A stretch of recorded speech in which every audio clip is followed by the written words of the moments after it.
So here we are, good afternoon everybody, and welcome to the Simply Race Champions Showdown here.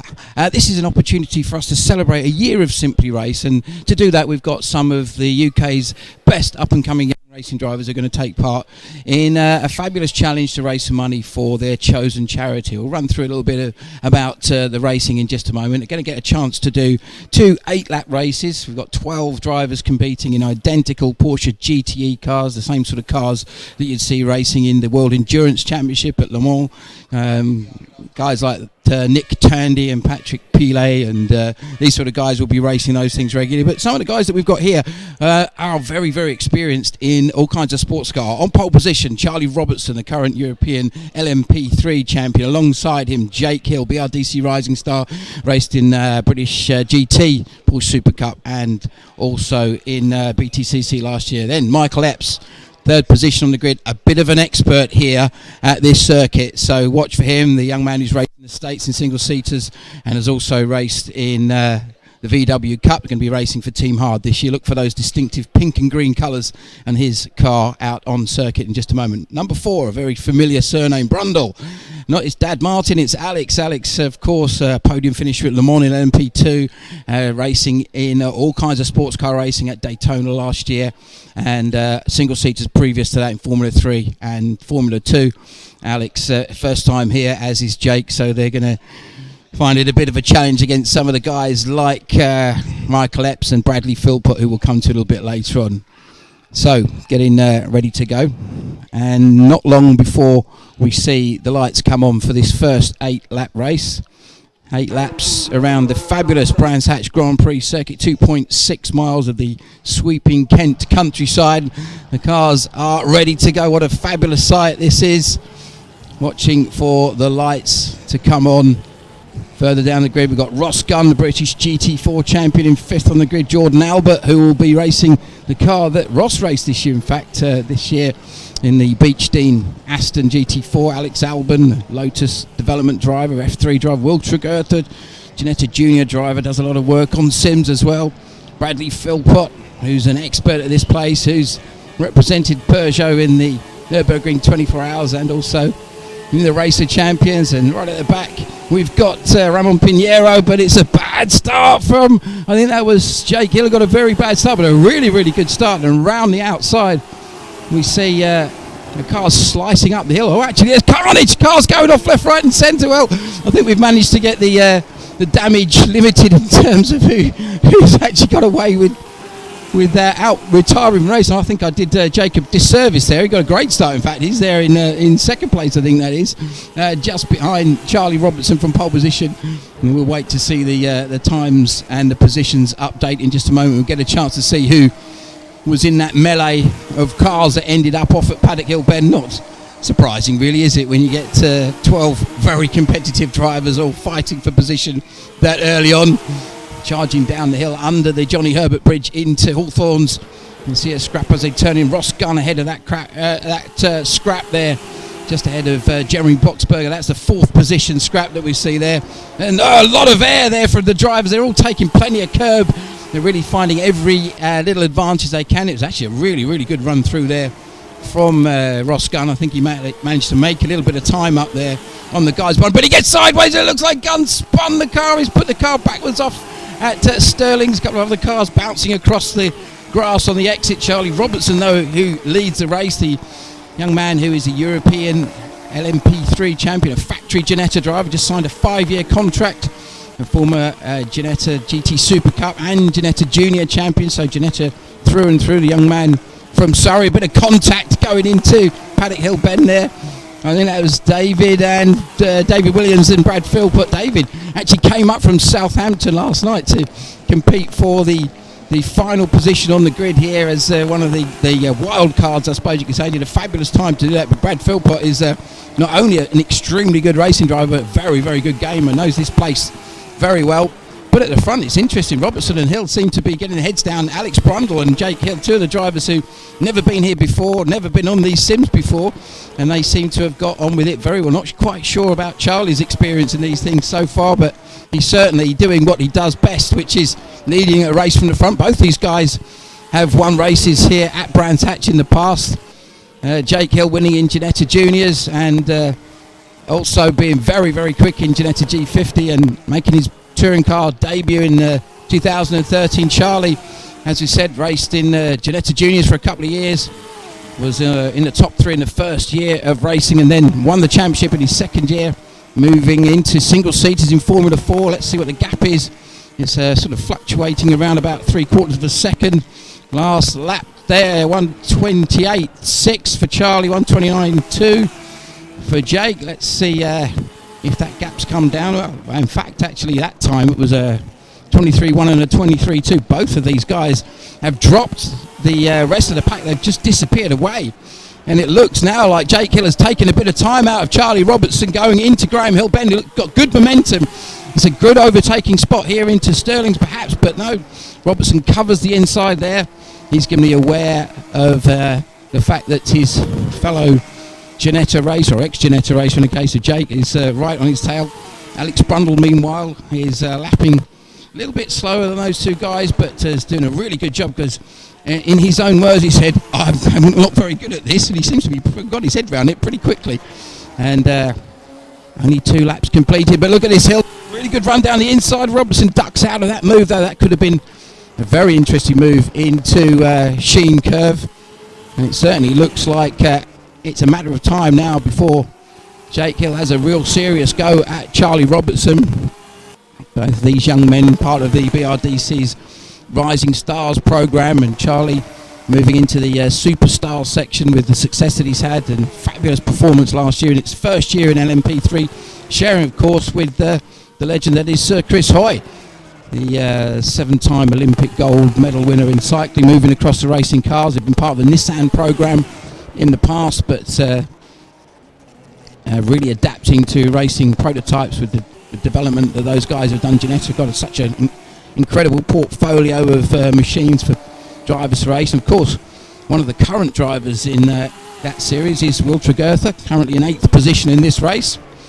He's been racing, took his first year racing in the Ginetta Juniors last year, and managed to take a few podiums. Really impressive stuff, driving for HHC, which is actually the team that Charlie Robertson won the championship with. Now, moving further down the order, I think they're looking there at Alex Brundle. Is that just sweeping into the right-hander at Hawthorns? Yep, Alex Brundle with the very distinctive livery on the side of his car that mirrors his crash helmet, which of course in turn mirrors his famous father's. Back down the order, though, some really good scraps there. I think that was Will Tregurtha having a look at Jeremy Boxberger, the distinctive tricolour French colours there. At Tregurtha and Boxberger make contact going into Hawthorns. Well, he did have that air of inevitability about it, didn't it, that contact there? So they seem to have both managed to get themselves going fairly quickly. At the front, though, Charlie Robertson has now got his head down. Has been a couple of, or a very, very strong lap last time through, and has gapped Jake Hill now. He's pulled away by just over a second. It was less than half a second a couple of laps ago, so looks like Hill might have made a mistake somewhere around the lap. The 21-year-old from Kent knows his place like the back of his hand because of his instructing experience at the race school. But there we go, David Williams, who was a last-minute addition. Somebody running very wide. Is that Brundle? I think that might have been Alex Brundle. Yeah, I think that was Alex getting himself out of shape, and somebody spinning in the distance there, coming out of Graham Hill. We're hearing lots of upset racing drivers shouting and swearing at each other in the pods here. We've got the 12 pods here at Simply Race. A fabulous opportunity for people to come down and experience simulator racing at its finest. Now, Ramon Pinheiro, who started way down on the grid, the Spanish driver who is best known for his success in Formula 2. Of course, that series that Jonathan Palmer ran so successfully. We saw drivers like Dean Stoneman and guys like, of course, Jolyon Palmer come to that series. Pinheiro started right at the back of the grid, so he's made his way up to third. Let's have a look at his lap times. Well, last time through, 1:23, where are we? 1:23.411. He's 13.2 seconds behind the lead, but about 11 seconds behind this car of Jake Hill. 5 laps completed now. Robertson looks like he's got a nice solid lead of 1.6 seconds last time around. And Jake Hill, I think, is lapping about half a second slower. So Robertson really getting into the groove. Now, of course, these cars are set up identically. These are Porsche GTE cars. So these are, as we said earlier, exactly the same as the cars that you see racing in the World Endurance Championship. And at Le Mans, which, of course, is now part of that series. Alex Brundle, a podium finish there. Of course, raced at Le Mans a few years ago, back in 2011 with his dad, Martin, in LMP2. And there's a few guys I'm sure would love to be doing exactly that, racing at Le Mans. I'm sure we'll see Charlie there in the future. Now, interesting now, look at this scrap here between Tregurtha and, is that Jordan Albert? I can't quite see who's where. Oh, that's what we're looking at. We're looking at Bradley Philpott and David Williams, two guys that know this facility very, very well. They've had plenty of time here. Philpott just using a little bit too much of the Kent countryside that time. Of course, Brad famous for winning a competition to win a drive at the Nürburgring 24 Hours as the factory Peugeot team. And then this year, as a result of a mixture of his driving ability and his ability to generate following on social media, got a chance to race at the Race of Champions event at the Olympic Stadium just before Christmas, and did pretty well at that. Managed to beat some bloke called Sebastian Vettel in one of the heats, which was pretty impressive. Now the gap between the leaders has been going up and down a couple of times. Just watching the timing screens seem to be fluctuating a little bit. Looked to me, if I'm reading it correctly now, that Hill might be catching Robertson a little bit. Now remember, of course, these cars are set up so that you get real life tyre wear and fuel loads adjusting. So as realistic as it could possibly be, you've got the opportunity for the drivers to have the cars set with or without things like traction control and ABS. I think the majority of the drivers have no traction control, but they do have ABS set up. Just a bit easier when a little bit less familiar with the feel of the pedal on these simulators. And of course, opportunity for people to come down and experience the Simply Race simulators for yourself. Come down and try one of the race nights, or you can have a practice session. Of course, you can come and race your friends or your colleagues from work and organise a corporate day out. It's an absolutely brilliant facility right in the middle of Milton Keynes, so very easy to find, and some real exciting racing can be had. All different types of race cars can be programmed into the R Factor 2 software that these guys use. Gap 1.4 seconds between Robertson and Hill. They're lapping almost identically. Ramon Pinheiro now lapping a couple of tenths of a second quicker than the guys ahead of him. He's done a fabulous job. In fact, let's have a look at the fastest driver on track at the moment. Last time through was Michael Epps, 21.468. He's now in 6th. And Mike started the race in 3rd, so I think he was one of those guys, as we see Williams and Philpott scrapping hard. I think Williams has just got the position now, got ahead of Brad Philpott on the last lap. That's going to upset Brad there. And can he come back in these last few laps? It's a very, very difficult circuit to overtake on. Meanwhile, let's look at what's happening at the front. It looks to me like Charlie Robertson has done a brilliant job from pole position. That sounds like the real thing, doesn't it? Exactly what he does in his real racing car. Charlie Robertson comes through clearways for the final time. He's going to punch the throttle to the floor. He's going to cross the line, and he's going to win the opening heat. Fabulous performance by both him and Jake Hill. And what about Ramon Pinheiro, the Spaniard in the Catalan liveried Porsche, comes across the line in 3rd place. And of course, David Williams, no practice but plenty of performance, beats Philpott and Epps. Alex Albon in 7th ahead of Boxberger, Tregurtha, Alex Brundle after his little off in 10th, Jordan Albert and Ross Gunn, who didn't really get a chance to practice, so not a surprise that he perhaps hasn't quite got on top of the cars as yet, but very impressive stuff for the guys at the front. Pinheiro, I think, was perhaps gets my driver of the race for that particular event. Now, let's have a quick chat with Ben Turner. Now, Ben, celebrating the 1st anniversary of Simply Race with this Champions Challenge that we've got on, and that was a pretty good way to start, wasn't it? Yeah, absolutely. It's always nice when you get some really, really good drivers together, and the fact they've had lots of practice as well has meant that they're all very, very close together, and that's evidenced just by looking at the lap times. pretty much everyone's within about a second in terms of laps, and that's great, and it's producing good racing. It's only a bit of a shame there was a bit of an accident in turn 1. I think it would have been even closer, so it ended up spreading the field. But yeah, it really shows the kind of really good racing that we get here quite regularly with our regular drivers, and it does show that these guys are able to replicate their on-track exploits here on the simulators. Yeah, so it's great to see guys like this that really are used to racing real racing cars, as well as some of the guys who are a bit more of an expert at the nuances, if you like, of driving a sim properly. Sure, absolutely, and it always takes a little bit of time to get your head into a simulator. Whilst the physics are always going to be relatively close to real life, it does take a while to tune your head into the fact you're not going to die when you hit that wall. So you have to brake at the discipline and make sure you brake at the right time. But really impressive that the guys are just so easily able to change their mindset and get themselves into a close race, which is what we saw. And I'm sure there's a couple of places that some of the drivers want us to re-watch after that. I heard Bradley mutter a couple of times, but we'll have a look back into that. But it was a very good close race, and yeah, hopefully the next 2 will be just the same. So what we're going to do next time, obviously, is reverse the grid. We're going to take the guys are in the same pods. We've got pods 1 to 12. We're just going to say the guy that started on pole, which was Charlie Robertson, will start in 12th, and the guy that started 12th, which is Ramon. Now, based on his performance, that should be interesting. Yeah, absolutely. Ramon's been here a couple of times. He's done a Simply Race Touring Car Championship round with us, and he's been very, very quick throughout. He's done quite a few laps in practice. It really shows he's a very, very, very good talent, Ramon.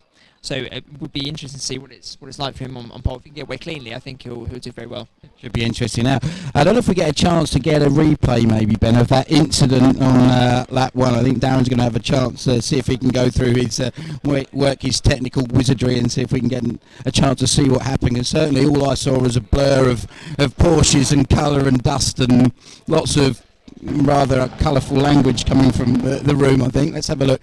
And it looked to me like it was one of those typical everybody trying to get through Paddock Hill Bend 12 abreast, basically. That seems to be the case. So in a moment we'll get a chance to speak to a couple of the drivers. There's lots of war stories going on at the moment here. It wasn't me. Let's see if we can maybe grab the top 3 drivers. That would be quite good. So Charlie Robertson, Jake Hill and Ramon Pinheiro, come and join me. Let's have a little chat with you guys and see exactly how that went for you. Now, I'll talk to you in a moment, Ramon. You've got my vote for driver of the race so far, but we'll come back to that in a moment. Charlie Robertson, now, over the years I've been lucky enough to commentate on your racing exploits in Genetta Juniors and GT Super Cup and things like that, and it seemed quite familiar saying the words Charlie Robertson starts on pole position and goes away and win the race. It's a bit different, I would suggest. Yeah, that was a bit strange really. We weren't that fast in the practice, and Jake and I, and then we just both got good starts, and then we were expecting everyone to catch us back up again, but they never came. So yeah, I was just trying not to make any mistakes really, but it was it's good fun. It's a bit different, so I was enjoying it. It looked like, I think there was a shunt that involved most of the grid except you two and Alex, I think, and that probably helped a little bit. But yeah, the two of you early on in the race, it was a real good scrap. Yeah, I know. I thought we were going to go off at one point, but yeah, it was good. You mean you thought he was going to have you off? Yeah. So it was fun. Yeah, I think it'll be close. The next one's going to be different. We're starting at the back, so it'll be trying to avoid the carnage again and hopefully pick up a few places. What was really interesting is that everybody, as we got into the race, seemed to be levelling out a lot more on lap times. There had a couple of the guys that perhaps know the sims a bit better that had a little bit of extra pace, but talking to Ben and Mike that run the place here, they were really impressed by everybody's performance, and I guess you're getting to the point where, like, you adapt to any race car, you're now just adapting to it. Yeah, exactly. So it took a bit of getting used to begin with. We're about like 2-3 seconds off, which is, I'm not really used to that, so I was getting a bit frustrated, and then once you kind of relax into it and get into a bit of a rhythm, you can just keep going. I mean, that's the first time I've done 8 laps without making a mistake, so I was pretty happy with it. And very quickly before we talk to Jake and Ramon, very exciting news recently, of course, of your new contract with Genetta. Yeah, it's really exciting. So yeah, 5-year contract. works driver, so it's good to get that break, especially at 19 years old. So I've just got to make the most of it now, and then hopefully that will launch my career. Look forward to watching this year with interest. Well done, Charlie. Now, Jake, I know this is the first time you've been here, and there was lots of head scratching going on earlier. You're pretty good on the PlayStation. You've done a few sims before, but first time here. I bet you were quite surprised that you were having the scrap with the lead that you're having with Charlie. No, it was really good fun. Obviously we were miles off, and it was good to have a good fight with Charlie. I've never really fought with Charlie in anything before, so it's just good to have a bit of fun on a sim, and come away with 1-2. It's quite good fun. Now, at one point you were really fighting to get past him, and it was about 0.7 of a second. Then suddenly you dropped away. A bit of a mistake somewhere. Yeah, well, me and Charlie had a little coming together on, I think, lap 2. I got the run on him out of Westfield, and he just cut me off, and then it just messed the next couple of laps up, and he just got the break on me, and that was that, really. So we then kept, it must have been a dead equal gap the whole way through from the end, but it was, really good. I thought I was going to have him, but he just got in front. Big improvement in lap times as well. Now, very quickly, you've spoken to Charlie about his plans. I know the last time we saw you racing was at the end of 2015 in the British Touring Car Championship in the Audi on that circuit, actually, Brands Hatch, and that's the plan for this year, I believe. That's the plan, yeah. We'll just see how it goes. Obviously, still in the process of sorting things out, but touring cars is number one priority, but there also may be something in Europe, so we'll just keep all our options open at the moment and just go from there. Now, Ramon, the last time I remember seeing you racing on that track was in, 2011, 2012? 2011. 2011 in F2, and I think you won the most races that year, did you not? Well, I came second in the first race, and I won the second race, so it's good. So you got your head around this stuff. That was a pretty awesome race. Now, talk to me about what happened early on. It was a close one. I got a good start, could overtake the first 2 rows at the beginning. Then I went down the inside because I thought it was a safer place. But then suddenly 3 cars spun in front. I had nowhere to go, so I had to go off the track. And then I just took it from there, Then I managed to overtake the guy in front. And then the third guy spun in front of me. He pushed me off the track again. And then, but it was okay, still P3, starting last. So it was a good ride pace. I could pull away from 2 guys in front, 2 guys at the back. And it was good fun, It was a good fun race. I was tied with Bradley the last time he pushed me off. So it was a bit, I didn't want him to catch me, so he didn't do that again. But it was good fun. Now, obviously, we've seen you do great things in single-seaters in the recent past, and want to see you back out doing something soon. What's the plans? I wish I knew, to be honest. I'm really working hard to be back at any time in anything, in GT and single-seaters and anything I can do, But you know how racing is. Either you have budget or you stay at home, And unfortunately, that's the situation I got at the moment. So if I get any drive for free to race anything, I'm in, But at this moment in time, nothing has a race, so I'm playing pots. Yeah, well, they look pretty good in a Porsche. Maybe we'll see you doing that. So the problem is dinero. Dinero. Muchas gracias, mi amigo. Okay, so that was a great start to the racing this afternoon. I think we'll get a chance now to see what actually happened. There's lots of very interested drivers standing behind me. So let's see what's going on. It looks to me like Albert on the left, Brundle ahead of us, and that's Trigueros on the left. You can see Epps now. Little tap there. Albert and Trigueros have contact, and then basically everybody else has to go off to miss him. And there you just saw Alex Albon coming back across the pack. So that's what happened. I'm not pointing any fingers, gentlemen, here, but there is one young man looking a little bit sheepish at the moment. So let's have another look and see if we can get this absolutely nailed down as to what happened there. So on the left you can see nearest the camera Brad Philpott, David Williams, and ahead of them Alex Albon and Will Trigueros.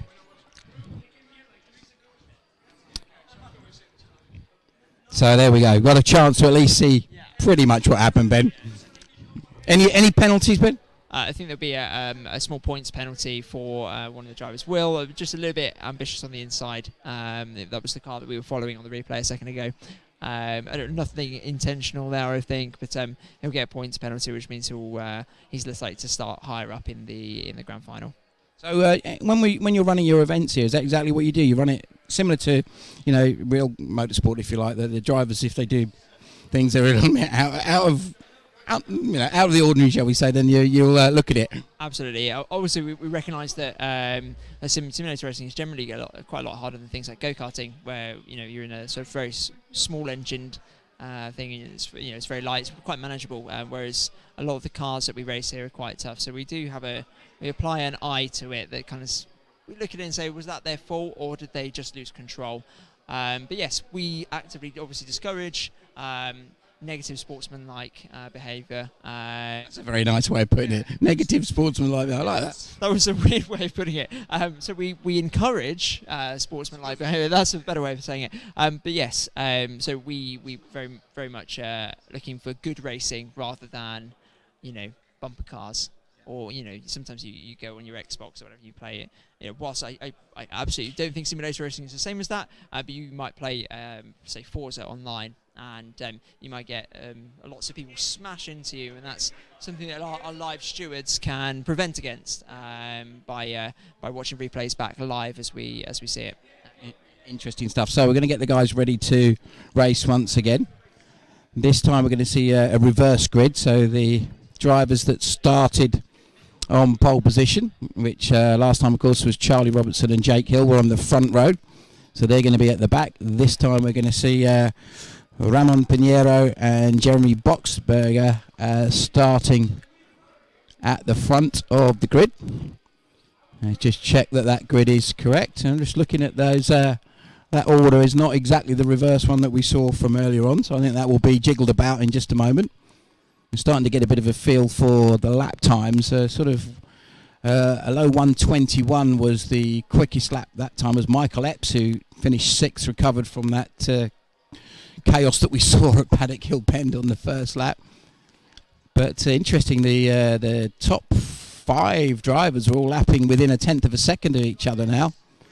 And a few drivers further down, so sort of 21.4 by Epps, but the rest of the guys low 1:22s, mid 1:22s being the kind of standard times that we're seeing most of the guys putting in. So we just heard from Ramon Pinheiro, who drove a brilliant race from the back despite a bit of carnage and contact. He's going to be starting on pole position, so it could be very interesting to see him. And Michael Epps also started 3rd last time. He's going to be further down the order, and see who can make the best of the start this time. Watch with interest to see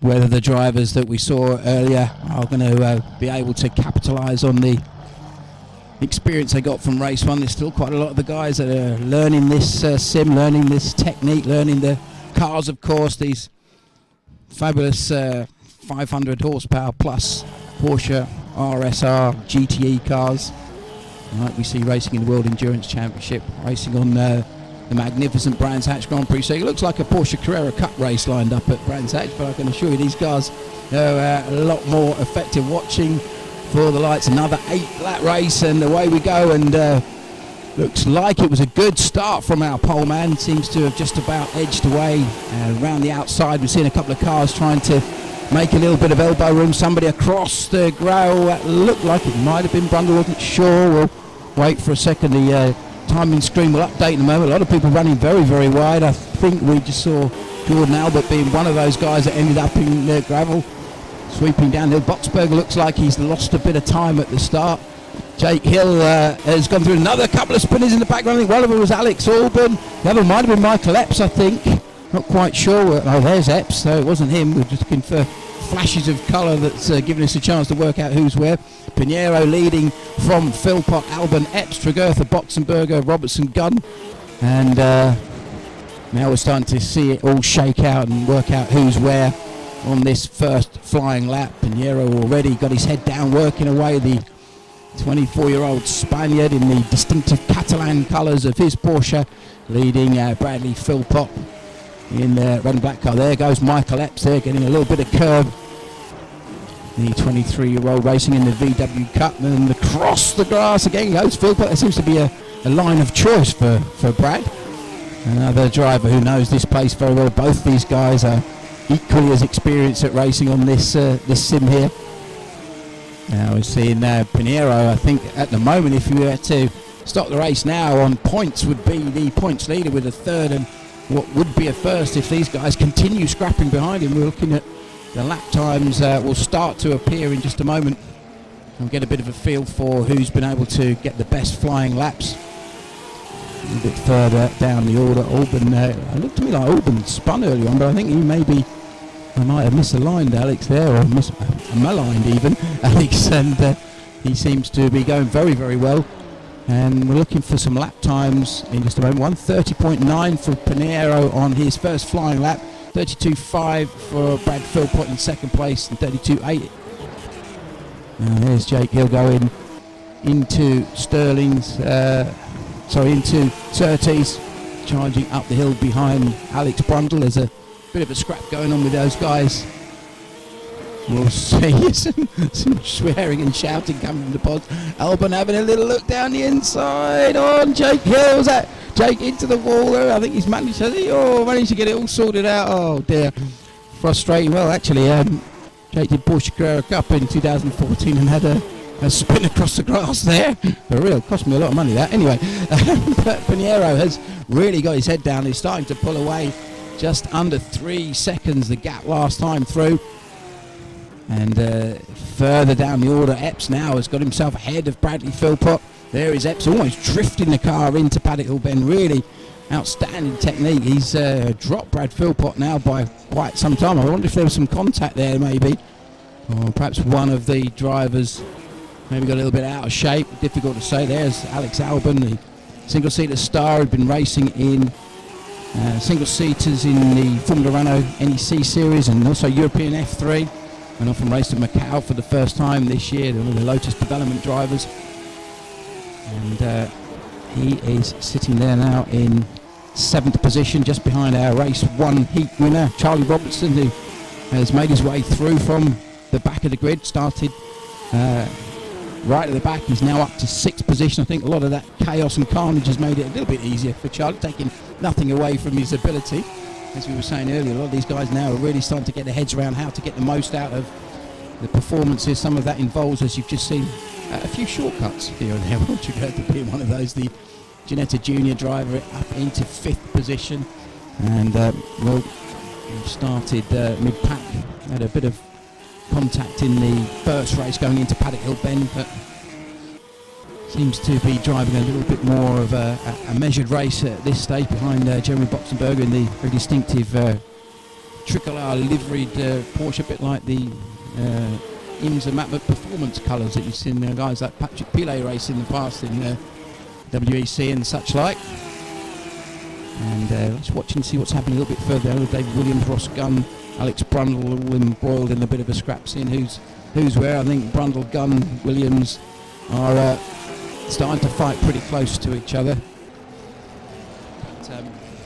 But, contact there. I think that's Williams just muscling his way. I think that's the phrase. Past Ross Gunn, who gets wide and gets a spin coming out of Druids, but recovers very, very quickly.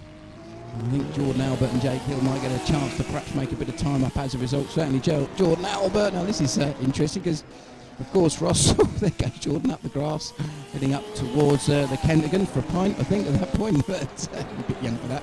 But, yeah, certainly those two guys are interesting because, of course, Ross Gunn, the British GT4 champion this year with the Beach team. And, of course, it's going to be Jordan that's taking that drive this year. Now there's a good fight going on here.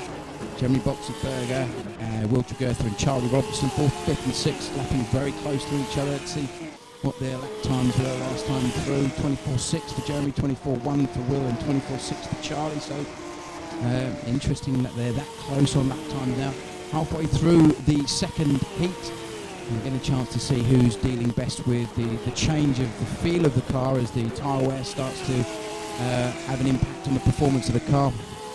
In these real versions of these race cars, the drivers of course can adjust the traction control that the cars will be running with in LMP GTE, and that's partly to allow for the fact that the balance of the car change, but also can actively change the hand in the car, so you can induce a bit of understeer or oversteer by changing the traction and the ABS settings and things like that. So very, very technical cars. Albon now under a bit of pressure from David Williams, who's been really charging hard so far. David, one of the guys that's a real sim expert. As we said, he made the effort of coming all the way from Southampton last night to come up and go out and try and get that position as a guest driver against these professional race drivers, and he's done a fabulous job, as has Jeremy Boxberg, currently sitting there. Fabulous shot looking across the rear wing of the Porsche GTE car of David Williams, really pressuring hard Alex Albon now in the Intrepid livery, the Intrepid car company, one of the most successful car manufacturers. That was a great shot, wasn't it? Around the outside into Sterling, working hard. Is he going to be able to make that one stick, or perhaps get the cut back to get across the other side of the road? It's possible to do it going into clear racing. He'll be very, very brave. I think that's exactly what he's thinking about. Flash of flame from the exhaust pipe, the twin exhaust of the Porsche engine there, the 4-litre engine, which is over 500 horsepower. This is a good run into Paddock Hill Bend. Well defended by Alex. Watch for the cutback perhaps for David Williams. That's the classic Paddock Hill into Druids Bend move that we've seen so many times in top level motorsport. Drivers did it, was not quite able to make that one stick. Haven't really said too much about what's happening in the front, but Pinheiro has had his lead cut dramatically by Michael Epps. He's now got it down to just under 1.8 seconds. Epps, who had a fabulous scrap with Bradley Philpott at the beginning of the race. He's doing everything he can to try and close down and put a bit more pressure on Ramon Pinheiro, but Ramon still lapping in very consistently. Epps that time, though, was 7/10 of a second quicker. 1:23.497 for Epps as opposed to a 24.1 for Ramon Pinheiro, a race leader. And let's see what's happening further down the order. Tregurtha, Robertson, Albon, Williams. That little scrap was quite interesting. And Ross Gunn seemed to have recovered quite well against Jordan now, but they were fighting a moment ago. We saw that after Ross had a little bit of a spin. So a couple of laps to go of this 2.6 mile circuit here at Brands Hatch Grand Prix circuit. Of course, opened back in the early 60s, held the British Grand Prix from 1964 through to 1986, and has had just about every form of top-level motorsport you can think of ever since. Look at that, very spectacular stuff by Albon, drifting the car through Paddock Hill Bend. These guys now consistent with things like braking points and which gears to choose for this very, very difficult circuit. Great choice of racetracks, of course. I think if you ask any of these guys, all of them that have raced on this circuit, I think it's pretty much everybody will put their hands up and say, yes, please, if there's an opportunity to drive on this circuit, whether it's in a real race car or on a sim. And that's a fabulous run by Williams. Gets a really good run out of the left-hander at Surtees, but manages to make it stick as well. He's gone around the outside of Albon and made his way up into 7th place. Good stuff now. Can he pull away? That's going to be the question now. The gap at the lead, we're going to have a chance to see what's going on there with what's going to be just a couple of laps to go. Michael Epps has been absolutely on a mission.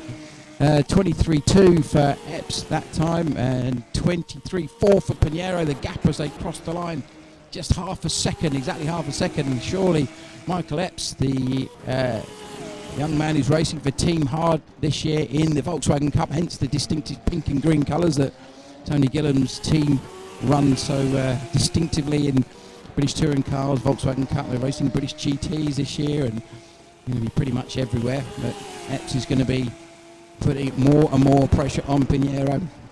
Heard from Ramon earlier that he's desperately keen to get back out racing for real, but he's doing a pretty good job as a sim racer. But Epps has got tremendous momentum. He looks like he might be able to do a similar move to the one we saw David Williams do just a moment ago, but I think it's going to be very, very brave if he can make it stick around the outside. Let's hope they can both. Yes, they do. They both hang on through the right-hander at Hawthorns into the very, very short, tricky, bumpy corner at Westfield, and then again Epps has a little look down the inside as they come up to Sheen, much quicker than it looks. Watch how much curb they can take, bounce across the curb.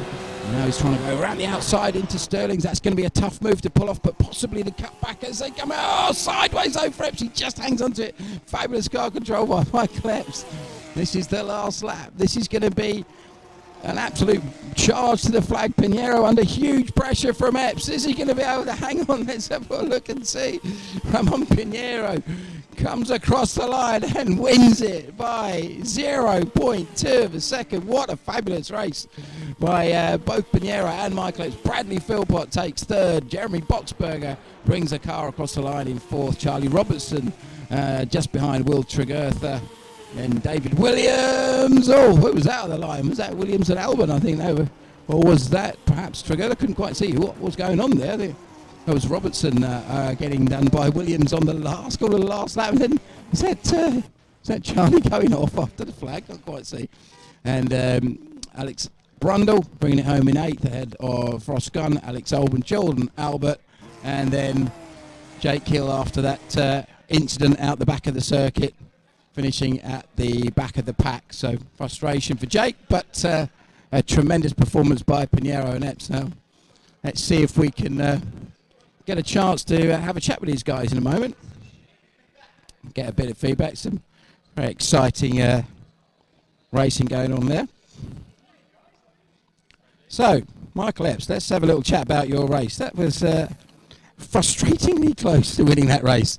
Yeah, I guess so. I actually tried a move that I did in real life this year in the Volkswagen Cup, and it didn't work so well this time. So it's the only thing I could really do when Ramon was there, because he was on the inside. So gave that a go. It was one of those races where you're just constantly having to work on yourself to try and catch the person ahead of you. And I think the rubber had kind of washed off the track there as well, because we were going a bit slower. So we all had to adapt and change, and it all came down to the last lap. Could have done with one more though. Yeah, it was about as close as it gets. 0.2 of a second was the official gap at the end. There was a couple of absolutely outstanding laps in the middle of that race. So you've got to be confident for if you get some solid points here to have a go at trying to win the final. Yeah, it'd be good to. It's not gone as smoothly as hoped. Definitely with the first race going off. So we'll see how it goes. But track could change, people can change, everything can change. So we'll wait and see. It's exciting though, isn't it? Yeah, it's brilliant. Really good stuff. Ramon. Hey, ¿qué tal? Good race, my friend. That was outstanding stuff. Big pressure at the end though. Well, I mean, I knew that the inbound side is really hard to overtake, and with this car, it's very sensible, very easy to make a mistake. All I had to do was keep it in the tarmac, and if he wanted to go through, he had to go around the outside, which in this track, there's no way you can do it. So I could have gone faster, but it was not worth the risk. You know, if someone had to take the risk, it was him, and there was no point for me to risk at all. You can't much more than going from pole to win the race, really. That's all you can do. That with the podium from the first race, great points. Got to be good for the grid for the final. I'm really confident looking at the standings. I'll be in pole position. Good thing is Epps, I don't think he's not going to be second or third, so he'll have to work a bit, you know, because he is for sure the fastest driver around here. So as long as we can keep him behind for the first 45 laps, then I think we're sorted. There might be some more crazy action behind you. You never know. So, Well done, Ramon. Brad, now that was a good race, a better race than the first one, finishing wise. It's quite lonely, really, wasn't it? Once Ramon drove off into the distance and I made a mistake and let Mike through, I just thought I didn't want to crash, didn't want to lose third, so I just waited for those guys to fight and hopefully crash, and they didn't. It's been quite interesting, isn't it? There's a lot of guys that are here for the first time that have not driven at this venue or on this particular format before, and it's amazing how quickly everybody seems to have got their heads around it. I think the more realistic it is, the easier the good drivers will actually get to grips with it. And these guys, everyone here has got up to speed very, very fast, so it must be pretty realistic. Yeah, it's frustratingly good, aren't they? They are, yeah. You've had a very interesting time of it recently. I know I've had the pleasure of working with you a couple of times on some events, and last time I saw you was at the end of last year, where you were off to the Olympic Stadium to take part in the Race of Champions. Tell us a little bit about how that went.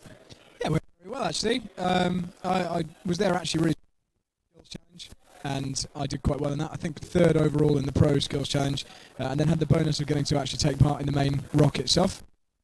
Didn't do too badly, although obviously you can always do better. So got through round one, went out in the quarterfinals. So good experience though. And there was one driver in particular that I know you were very proud to have raced and beaten a couple of times.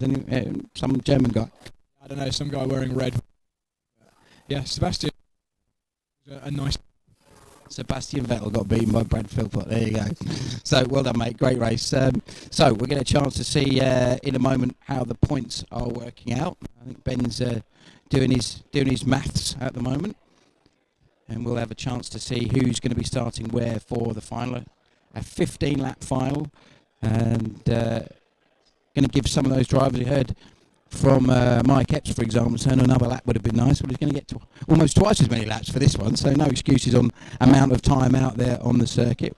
I'll have a chat with Ben Turner in just a moment to see how things are looking for this final section. Remember, of course, the great thing about this here, the Champions Challenge, is that the winner is going to get a chance to donate £500 to their chosen charity. That was pretty exciting stuff at the end, Ben. Absolutely, yeah. It's again, it's another really great battle, especially for the lead on that last corner. So I think one more lap maybe. He's been very, very quick in practice, but so was Ramon as well. So that's it sets up nicely for a good grand final. The points as well. Michael didn't have the best of first races, so he has got a little bit of work to do. He's starting in third, whereas Ramon will be starting on pole position. I think it's Robertson in second. So, it should be interesting. And obviously, Brad Philpott, who's very much a specialist here, is just behind them. So, anything can happen. Hopefully it will. Any need for reviewing any of the incidents there at all? Certainly there's at least 3 or 4 times that people seem to drive into each other.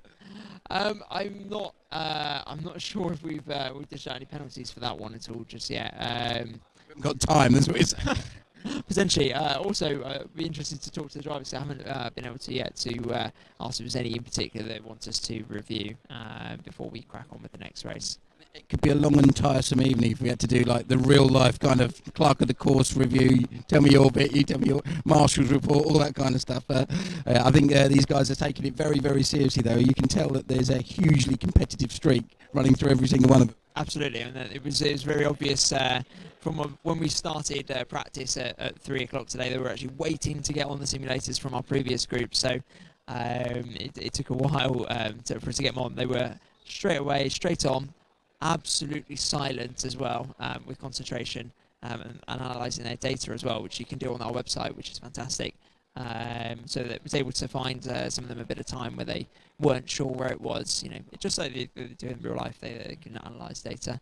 And the great thing is they can compare it against the fastest person that's ever done the lap here, and that will show you exactly what's going wrong and where. And that's invaluable, really, as a training tool. So that's good as well for any guys who want to come down and try out Simply Racing for themselves. You've got a chance to see expert, if you like, lap times that they can have a look at and work on what they need to do to improve, which gear to use, maybe where they're braking, all the stuff that you would do in a real car, you can replicate here. And this is why, it's a sim, it's not a game, is it? It really is a simulation of a real racing car, which is going back to what both Brad and yourself and a lot of the other guys said. Real racing drivers understand it because you're using racing techniques. Yeah, absolutely. And it's like I said before, it might take a little while to get into it, but it does physics-wise do a very similar job. So that's why sims are so widely used nowadays in motorsport, especially with track time being prohibitively expensive. It's a very similar way that you can come down to Simply Race and have a session for a third of the price of going karting for probably less time. And you can try more things. There's more variety. You've got the tools that you don't get when you go karting. You can see where you're losing time. I can show you if you're braking too late for a corner, that's why you're going off the circuit. And all those things are digital and they're available. We can do fantastic things like streaming a live event in really clear, high definition. And it's just a very engaging sort of sim e-sport to be involved in. So yeah, I think it's great for members of the public as well as racing drivers. Yeah, absolutely. So we're going to see in a moment everybody getting ready for this final. It's, as we said earlier, it's a 15-lap race around the Brands Hatch Grand Prix circuit as before. Same cars. The guys are all going to be racing in the same pods. There's 12 pods down here, all using identical technology. So you have when you come down here, you have 3 screens which surround the pod. A racing seat, which is a force field seat, so you can feel the force coming through the seat, so you get a sensation of moving across curbs, etc. Same through the steering wheel. You have a paddle shift, gear shift for the drivers, and also you have either 2 or 3 pedals set up depending on the driver preference. Headphones, so you get a real sense of being completely cocooned in the pod, as it were. And although you are aware of the other drivers from the video that you're seeing, or just the information that you're seeing on the screen, you're also cocooned away from them in terms of not being, as much as there's been shouting and screaming that's gone on, not being able to access the abuse you might be getting. We've seen a couple of drivers get very upset with each other, just like the real thing, really. So, just waiting to see how long we've got now before we start. And we'll then be able to run through the grid. Let's just tell a little bit more about the drivers that we've got competing here today. So the 12 drivers that we've got, a few of the guys we've talked a little bit about before: Charlie Robertson, Jake Hill, Michael Epps, Brad Philpott, and Ramon Pinheiro. We've obviously had a chance to either speak to or find out a little bit more about. Other drivers that we've got out here, we've got Jordan Albert, who's the young man who is racing in British GT this year in the GT4 category with Beach Dean, the team that have won the championship in that category for the last 2 years. Actually won the GT3 championship this year as well with Johnny Adam and Andrew Howard. And Andrew Howard, the team owner of Beach Dean, has chosen Ross Gunn to drive alongside him this year. So moving from GT4 to GT3, big step up in terms of the level of performance from the car. So it'd be very interesting to see how young Ross gets on. He was sharing, of course, with the young lady racer Jamie Chadwick this year. So an outstanding performance by those two. First time in racing in the GT series. Jordan Albert is going to step into that car that Ross was racing last year. So it'd be very interesting to see how, like Ross, moving from Formula 4 single-seaters into the GT Championship, whether they adapt to that quickly. I'm sure they will do a fabulous job. Alex Orban, we've talked a little bit about before.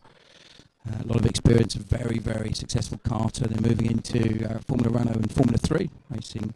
I was one of the Lotus development drivers.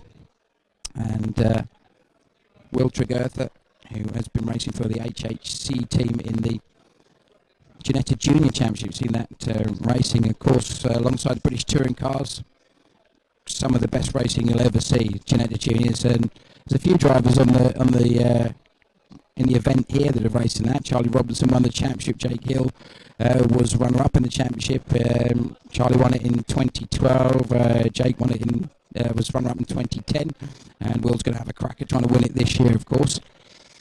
And then Jeremy Roxberger and David Williams, guys that have been really, really strong, learning how to get the most out of the sims here, and they've been really impressive to do the jobs that they've done against these guys who are obviously very experienced in the real thing, but perhaps those guys, Jeremy and David, know a little bit better about how to race a sim. So Ben Turner, directors here at Simply Race, is just getting everybody organised now, doing a bit of a driver's briefing. And the drivers are thinking a little bit about what's ahead. 15 laps, Ben's just briefing on that. And we'll see what happens in just a moment. So we're going to take just a very, very short break for a second while we get the guys ready. And we'll rejoin you in a moment with running through the grid before we start the final.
Welcome to. That's really.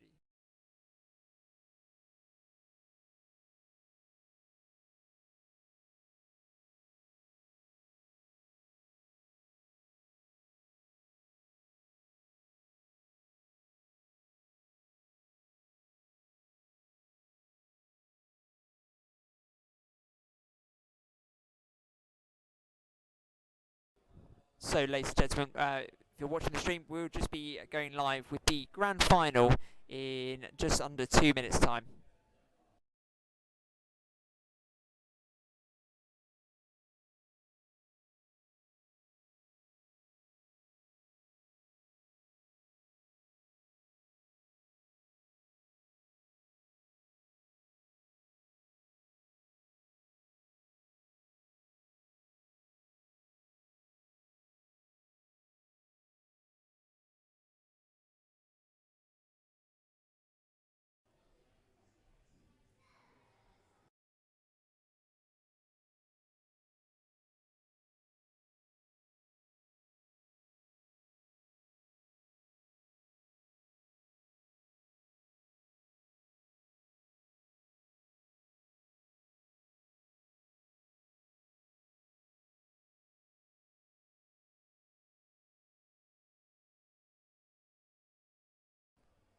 So here we go, ready for the final.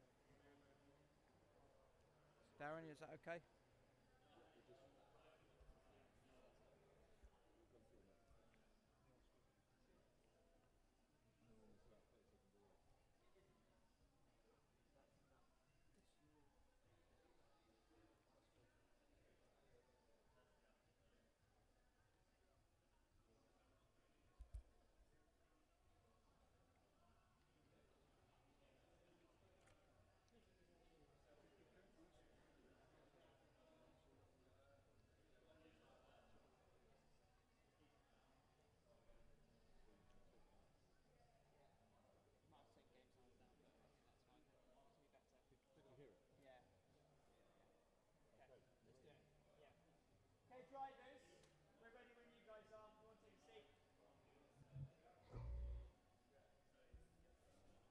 You running the video at the start, or what we're doing?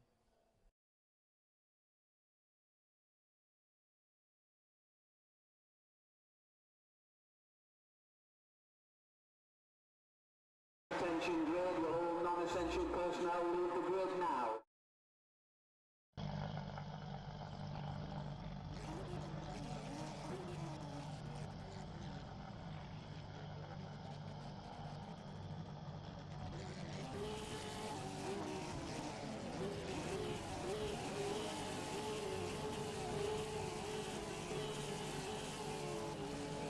So here we go, ready for the final.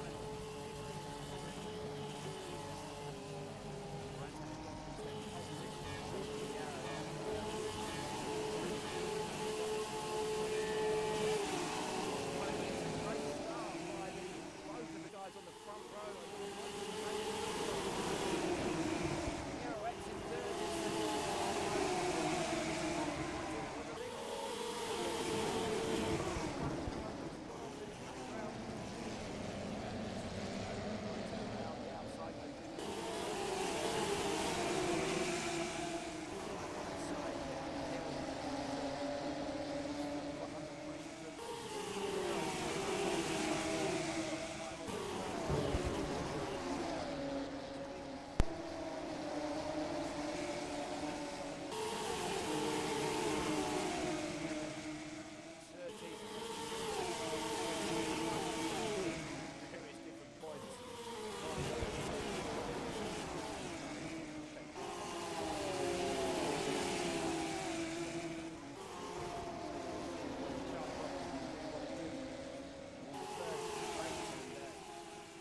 From the front, it looks like he's just got himself onto the grass going up the hill towards Sheen on the run up into that very, very fast right-hander.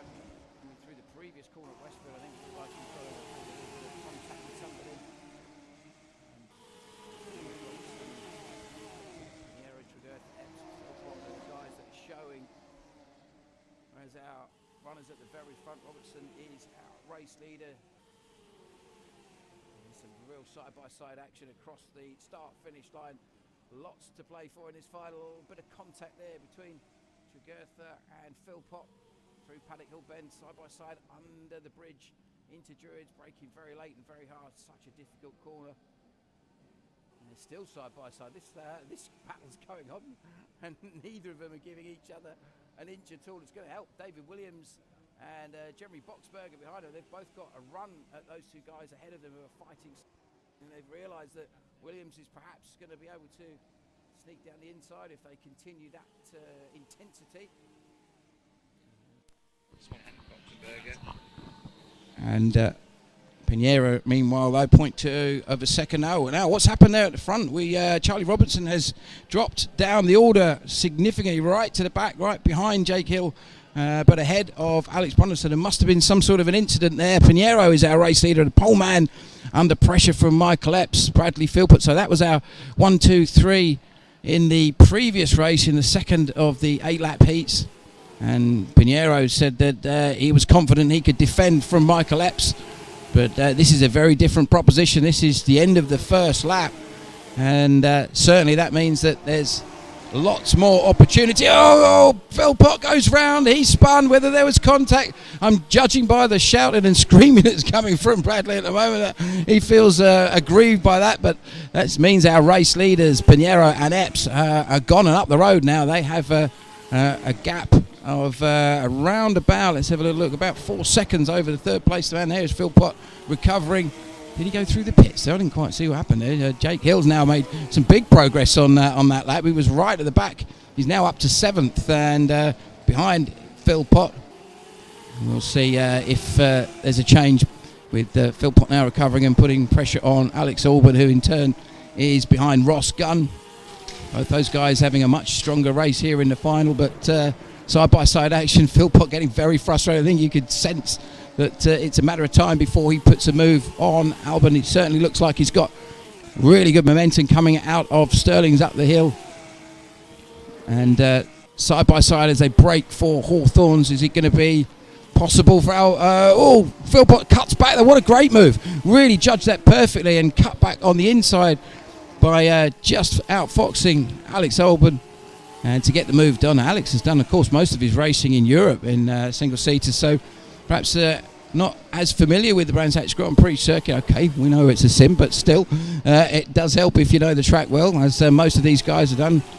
Pinheiro Hill there going through our shot there knows the place very, very well, has had pole positions and wins in pretty much every category he's raced in. He's on a mission now. Let's have a little look at the lap times now between our top 6 drivers. So Ramon Pinheiro 1:27.9, Michael Epps 1:27.7, so nothing between those two at the front.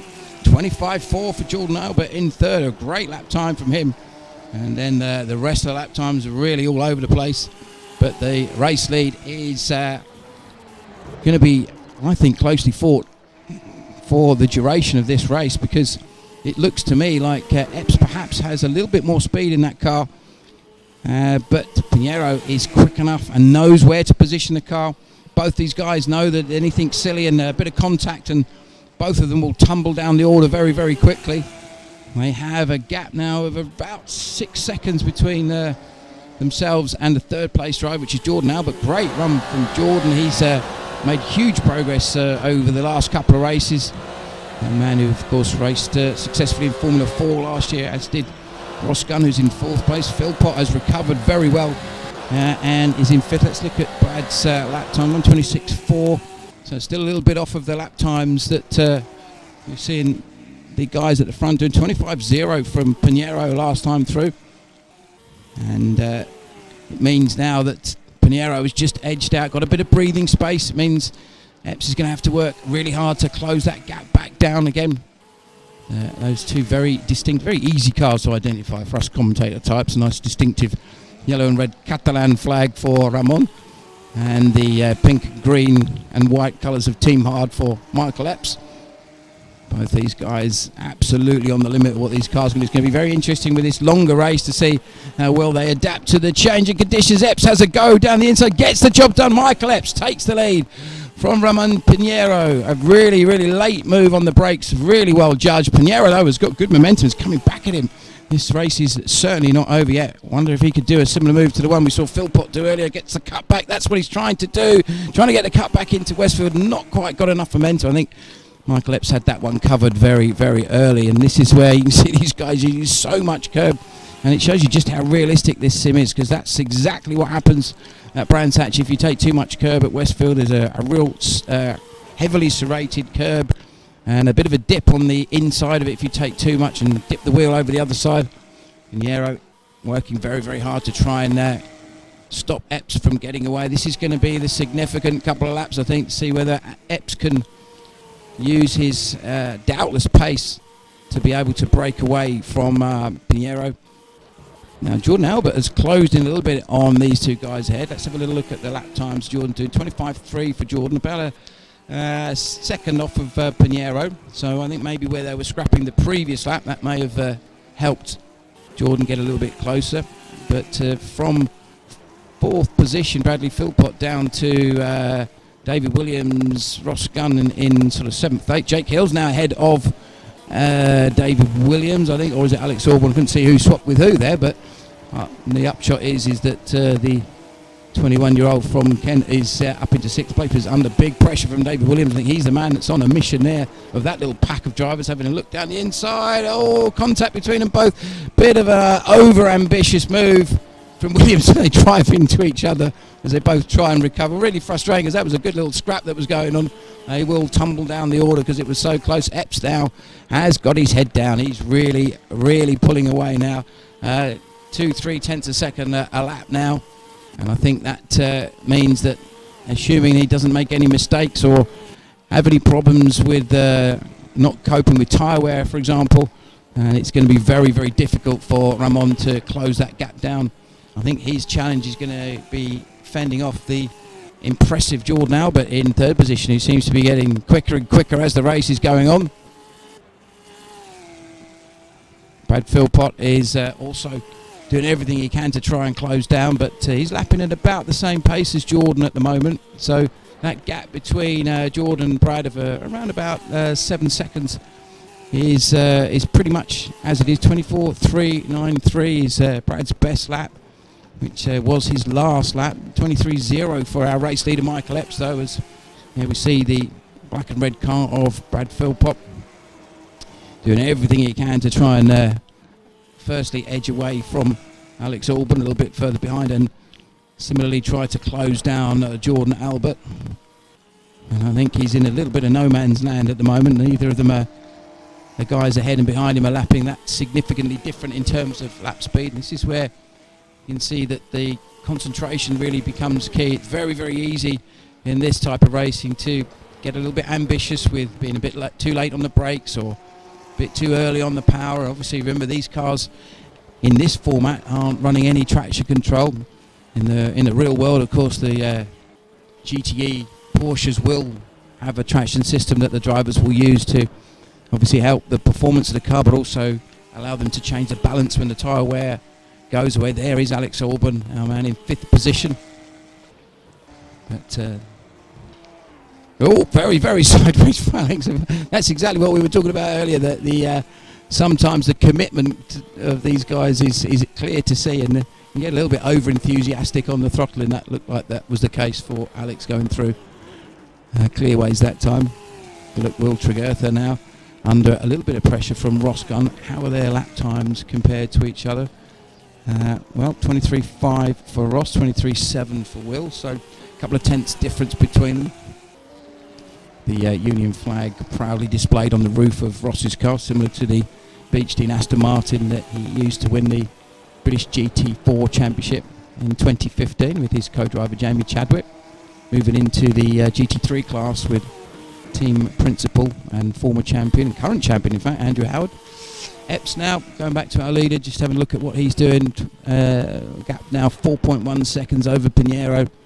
And about 4 seconds between Pinheiro and Albert. So it's all starting to settle down a little bit now. And some of the drivers further down the order are starting to really get some solid lap times in. The guys in the middle of the pack all lapping in the mid 23, 24s now. Everybody seems to have really got to grips with David Williams, though. He's Last lap was a 1:22.682 in 11th position. It was David who had contact with Jake Hill going into Sterling's, and the pair of them spun. It was a little bit of bumper cars as the pair of them tried to get going, and looks by their respective positions, Jake in 8th and David in 11th, that perhaps Jake got the best of that. And let's see what the gaps are further down the order. So we've got a gap of 4 seconds between our leader and second place. Further 6 seconds back is third position Jordan Albert, and then another 6 seconds to Bradley Philpott. 4 seconds behind him is our 5th place driver of Alex Auburn, who in turn is 3 seconds ahead of Ross Gunn, who is under big pressure from Will Tregether. That's the fight that we're watching here on screen. Both of these young men. Oh, Tregether just gets on the power a little bit too early. Big spin for Will, gets it under control. Loses a fair bit of time, and it allows Jake Hill to get a bit of momentum on Will. Let's see whether Hill can use that additional momentum to make it stick. I think he's going to find it tough to go around the outside, but he might get a cut back. We've seen that move done before. Yes, he has. Jake Hill goes to the inside, late on the brakes into Westfield. Is he going to be able to hold that position and perhaps edge away a little bit? It certainly looks like he got that done very neatly there. Real shame for Will, who was looking really strong on putting a lot of pressure on Ross. It means now that Jake has got the challenge of trying to potentially close down, but Tregether's not giving up. He's back at Jake Hill straight away, and looks like he has got some real serious pace coming through clearways onto the start-finish straight, and then onto the brakes into Paddock Hill Bend. Is he going to have a little look? Hill, I think, perhaps has covered that move, and Tregether, I think, maybe yes, got a little bit sideways through there, but no doubt that he will be back. In terms of positions, Hill maybe runs a little bit wide on the exit of Druids as they charge down towards the left-hander at Graham Hill. Still not, in my opinion, as good as the old corner that he said. Hill runs a bit wide on the exit there. That's going to give Tregether a chance to get momentum and maybe have a little look going into the left-hander at Surtees, but not that time. This is the fight that's certainly the one that's most likely to create a change of position in the next few laps. 9 of the 15 laps completed here in the Champions Showdown at Milton Keynes, and Tregether himself now running a little bit wide. The pair of them are absolutely on the limit of what they can do. Be very interesting to see what lap times these guys are doing relative to the leaders, whether this little fight has spurred them on to maybe go a little bit quicker. Certainly I don't think there's any danger of them troubling the guys further up the road unless they themselves have some problems. Those guys being, of course, 6th place Ross Gunn as our race leader. We've switched back to Michael Epps, who is being super consistent now down into the 22s. In fact, absolutely on a mission. 22.4 for Michael Epps, 22.6 for David Williams. They're the guys that are putting in the quickest lap times there. We see Albert and Gunn. And Gunn has done a great job to close up on Alex Auburn over the last few laps, as that was quite a significant gap between those guys. I wonder if perhaps Alex maybe has made a mistake somewhere on the lap.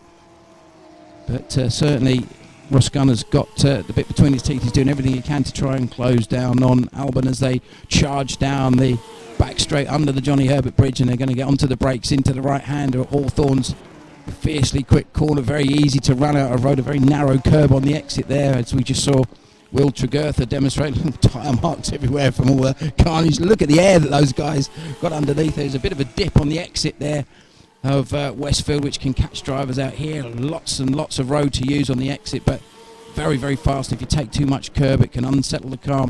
Sterling's, a lot of the drivers hook that inside curb to really drag the car in and help them to get a better drive out, whereas Clearways are cars right on the edge. Look how delicately balanced the cars are through there.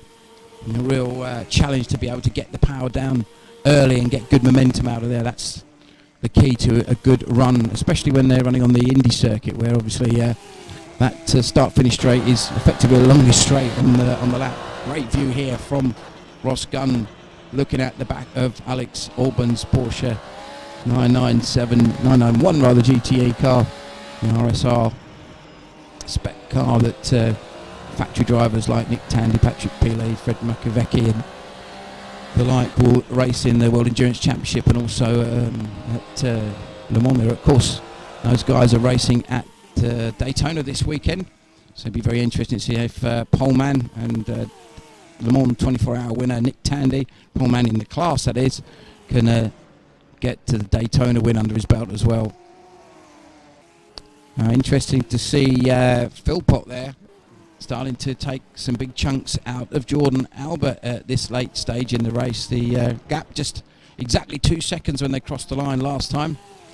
The race leader doesn't look troubled at all with 3 laps to go. He has over an 8-second lead over Ramon Pinheiro. Both those guys lapping very consistently, but Albert now, who did such a great job in the early stage of the race, under big pressure with the remaining 3 laps, has more pressure for Alex Albon. Now Gunn is on the tail of Albon as they came through clearways that time. Looks like Gunn's in a position to challenge into paddock. Maybe he's going to try and do the cutback. Watch for this traditional line of going out deep and then trying to get momentum up the inside into the heavy braking zone that is. Drew's watching for contact. It's very easy to nudge your rival out the way there. I think Ross is concerned about spinning as well. That's happened to him already in the event so far.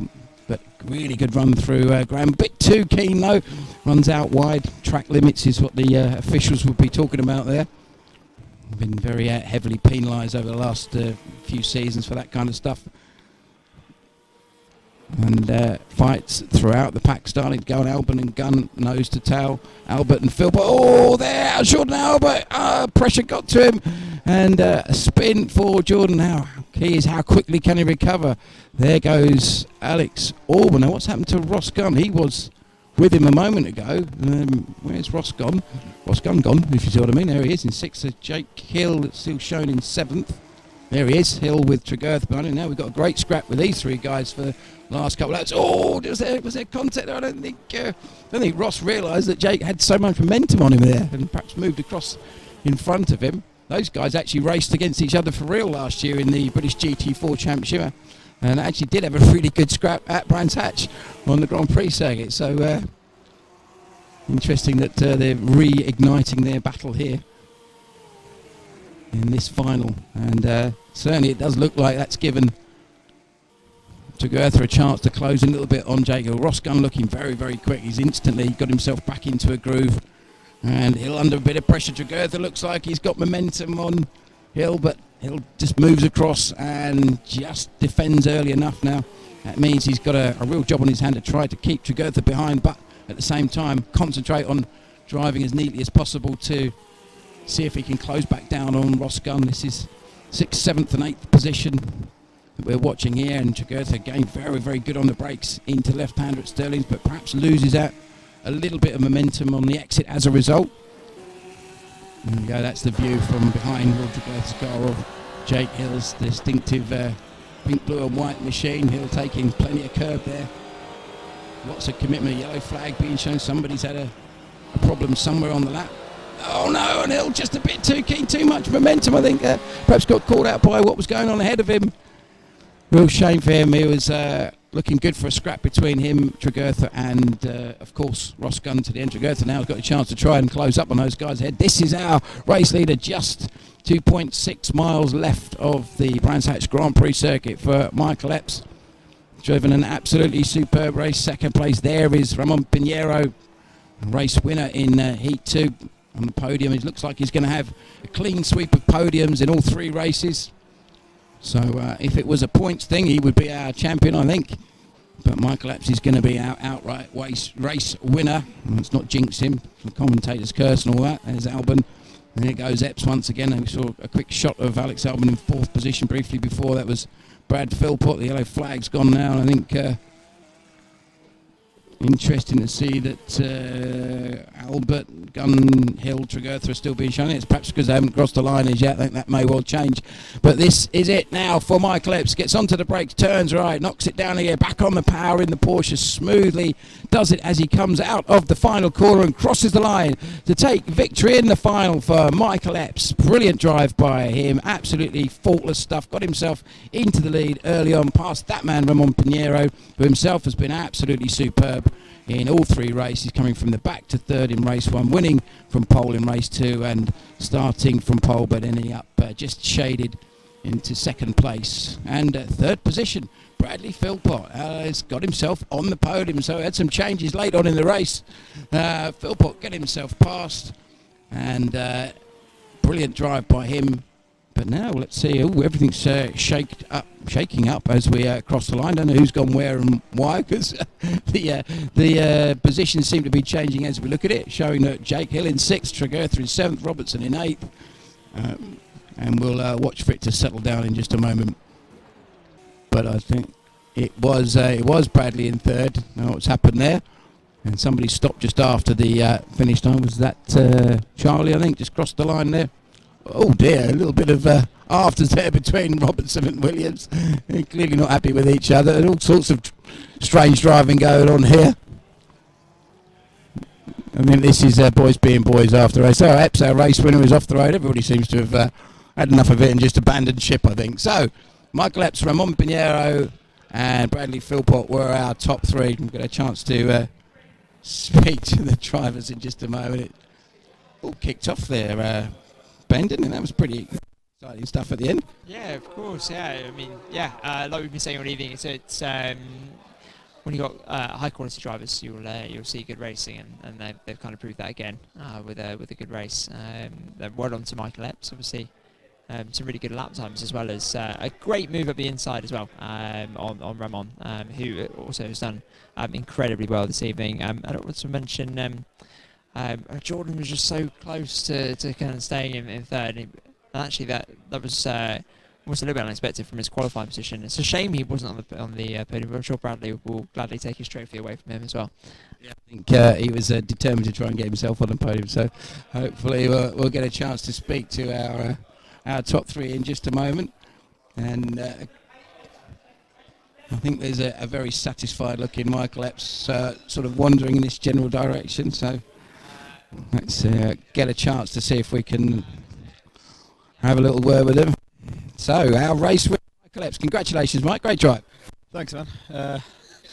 Yeah, that was kind of hectic. So obviously everything was relatively, I guess, chilled out from halfway through the race, but I just had to keep it together and not throw it off. These cars are really hard to keep together, and I went into paddock fully sideways one lap, and thinking, yeah, that's probably not wise. But yeah, great race with Ramon again, and God, yeah, I'm speechless really. Good stuff. It was interesting. Obviously, more or less twice the race distance of previously. Was there much difference in how the car was working later in the race? Not a huge amount. I don't think we got those settings turned up too drastically. So it just does. We don't create many random issues, I suppose, during this race. But it certainly is a bit of a mental test and a bit of a physical test at that point, because you're sitting the conditions in here either. You know, it's room temperature, but you do get quite hot because you're doing quite a lot behind the wheel. So those last few laps, they do certainly test your ability to keep it all together. And yeah, you just haven't got as much feel in terms of G-force and stuff, so it really does test your reactions regarding eyesight and stuff like that. So it's good. Yeah, there was quite a lot of spins and incidents going on behind you, so you were well out of that, which was quite interesting. So obviously a great start to 2016 for you. I know that your plans are to go out and do that for real in the VW Cup this year with Team Ard. Tell us a little bit about how that's all coming together. It was good. We settled a deal quite early from the season last year, as I had 5 race wins in the second half of my season last year in the Volkswagen Racing Cup. So it was naturally I was always going to go for the championship. We had a bad start last year as I entered it very late. So this year we were pretty much aiming to just go for it and hopefully have it closed up a little bit before the last round like this year, because it was a similar kind of race at Donington at the end of the year for the Volkswagen Cup this year as that race just then. It was, people racing four wide on the way into certain corners. So yeah, really excited. We're just watching the replay now on the screen. Actually, it's brilliant. But yeah, all coming together nicely. So. And of course, the first round of the championship is at Brands Hatch on a Grand Prix circuit, is it? I believe. It may not be. Oh, as I've heard, it might change, but if it is, you've already got a win on your belt. So well done. Absolutely. Cheers, man. Thank you. No worries. So everyone's keenly watching the replay now, seeing what's going on. That was a busy race, Bradley Philpott, wasn't it? It was, yeah. For me, I kind of had a lovely first 2 laps. Kind of got taken out at the end of the second lap, and then spent the rest of my race trying to catch back up to a podium place. And luckily, the guys in front made mistakes, so it helped me out. There was lots of interesting carnage going on around you. I heard a bit of I don't know if it was swearing, but certainly shouting coming from your pod early on in the race. I think the words were, dude," something like that, because I felt I was unfairly driven into, but it wasn't any profanities. It did look a little bit tight. Now, talking of driving into people, Ramon, we've just watched the replay there. So talk us through what happened there with you and Charlie. It's very simple. He went wide around the turn, the Graham Hill bend. Then I went to the inside. He just turned into me, and then of course he put me in the grass, as you will see now. I can comment to it. Talk us through it. Here we go. We're gonna run through it. Okay, so he was wide. He was in the grass. I make the move in. He turns in. Then he brakes very early. And then he brakes too early for the corner, so I cannot do anything. I mean, I think we need to get Charlie's version of this somewhere. Ramon, they get a balanced opinion on it. Yeah. So. Charlie, come over here and join us, mate. Come here. Okay, now, Ramon got very Spanish and animated there, and lots of this going on. He said, hey, you moved across, you braked too early. Tell us your version of it. Oh yeah, I didn't want him to come past. I saw he was coming inside, so I was like, we're not coming up the inside. So I came across. I think I just edged it. I thought he might not back out and keep it on the grass, and then he backed out, so I thought, I'm in front, so I can defend it. And then on the brakes, he went straight in the back of me. That was that, basically. And deserved it a little bit. I was making my car like a bus. Yeah, it did look like it was over-defended a bit, maybe, if I'm fair. Yeah, I was struggling, to be honest, to get into a rhythm. I kept making mistakes, but I think if I had a couple more laps, I might have been able to sort of stick with them. But at the start, I wasn't fast enough, really, so I was just blocking. More carnage we're watching. Have you enjoyed it, though, most important? Yeah, it was good. Mega fun. Yeah, definitely come again. Good stuff. Thanks, mate. Good to see you. And Ramon, that's...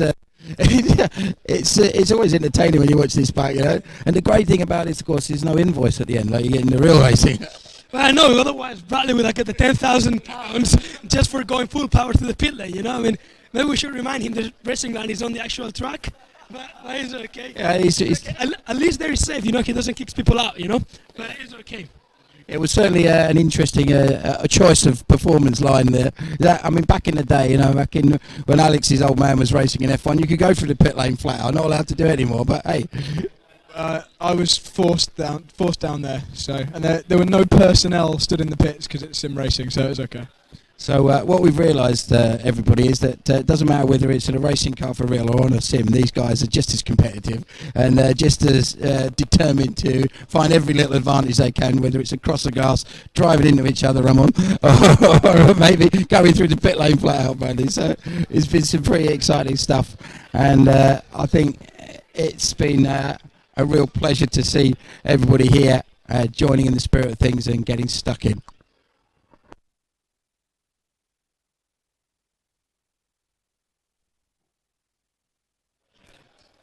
So on behalf of everybody here at Simply Race, for me, Simon Hill, it's been a pleasure letting you know what's been going on. On behalf of Ben and Mike and Darren, everybody here that's organised everything, it's been an absolutely brilliant afternoon of racing, and we're great to see you down here. Try Simply Race for yourself. Have a look on the website and be able to give us a shout. Come down and see what's available. It'll be really good to see what it's like for yourselves. All kinds of different tracks and cars to try, regardless of your ability. So once again, thanks very much for joining us. Hope you've enjoyed the racing, and we look forward to seeing you down here soon.